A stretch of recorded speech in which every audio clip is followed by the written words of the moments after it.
Masa kelahiran dan kenabian Muhammad SAW dimulai pada abad ke-6 hingga 7 Masehi.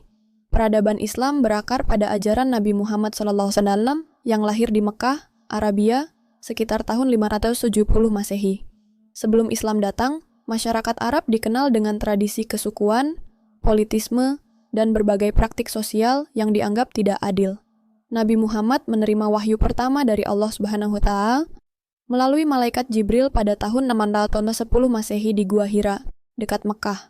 Wahyu ini menjadi dasar agama Islam yang menekankan pada keesaan Allah, kepatuhan kepadanya, dan ajaran moral yang luhur. Awalnya, dakwah Islam dilakukan secara sembunyi-sembunyi di kalangan keluarga dan sahabat terdekat. Namun, setelah mendapat perintah untuk berdakwah secara terbuka, Nabi Muhammad menghadapi penentangan yang kuat dari para pemimpin Quraisy di Mekah yang merasa terancam oleh ajaran baru ini. Pada tahun 622 Masehi, karena tekanan dan persekusi yang semakin meningkat di Mekah, Nabi Muhammad dan para pengikutnya hijrah ke Yatsrib, yang kemudian dikenal sebagai Madinah. Peristiwa ini menjadi titik penting dalam sejarah Islam dan menandai awal kalender Hijriah. Di Madinah, Nabi Muhammad berhasil mempersatukan berbagai kelompok masyarakat, termasuk kaum Muhajirin dan Ansyar, serta membangun fondasi negara Islam pertama. Konstitusi Madinah yang dibuat oleh Nabi Muhammad menjadi piagam yang mengatur kehidupan bermasyarakat yang adil dan harmonis. Setelah Nabi Muhammad wafat pada tahun 632 Masehi, kepemimpinan umat Islam dilanjutkan oleh 4 khalifah yang dikenal sebagai Khulafaur Rasyidin. Abu Bakar As-Siddiq menghadapi berbagai pemberontakan dan berhasil mempertahankan persatuan umat Islam.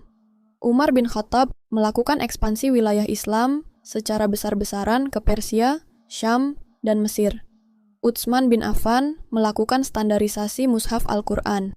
Ali bin Abi Thalib masa pemerintahannya diwarnai konflik internal. Masa Khulafaur Rasyidin dianggap sebagai periode ideal dalam sejarah Islam, di mana nilai-nilai Islam diterapkan secara murni dan keadilan ditegakkan. Setelah masa Khulafaur Rasyidin, kekhalifahan beralih ke dinasti Umayyah dengan pusat pemerintahan di Damaskus. Pada masa ini, wilayah Islam semakin meluas hingga ke Spanyol di barat dan India di timur. Namun, sistem pemerintahan berubah menjadi monarki turun-temurun, dan muncul berbagai konflik politik dan sosial. Dinasti Abbasiyah kemudian menggantikan Umayyah dan memindahkan pusat pemerintahan ke Baghdad. Masa Abbasiyah dianggap sebagai masa keemasan Islam, di mana ilmu pengetahuan, filsafat, seni, sastra, kedokteran, dan berbagai bidang intelektual lainnya berkembang pesat. Banyak ilmuwan dan cendekiawan Muslim terkenal pada masa ini, seperti Al-Khawarizmi, Ibnu Sina, dan Al-Farabi.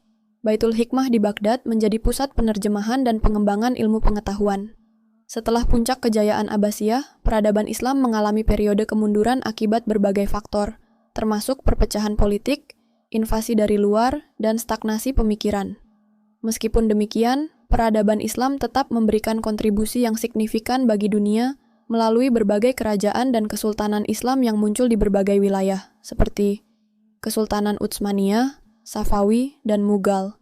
Pada era modern, umat Islam di seluruh dunia terus berupaya untuk menghidupkan kembali nilai-nilai Islam dan memberikan kontribusi positif bagi peradaban dunia. Demikianlah secara ringkas perjalanan peradaban agama Islam dari awal kelahirannya hingga perkembangannya di berbagai periode sejarah. Peradaban Islam telah memberikan warisan intelektual, budaya, dan spiritual yang kaya bagi dunia.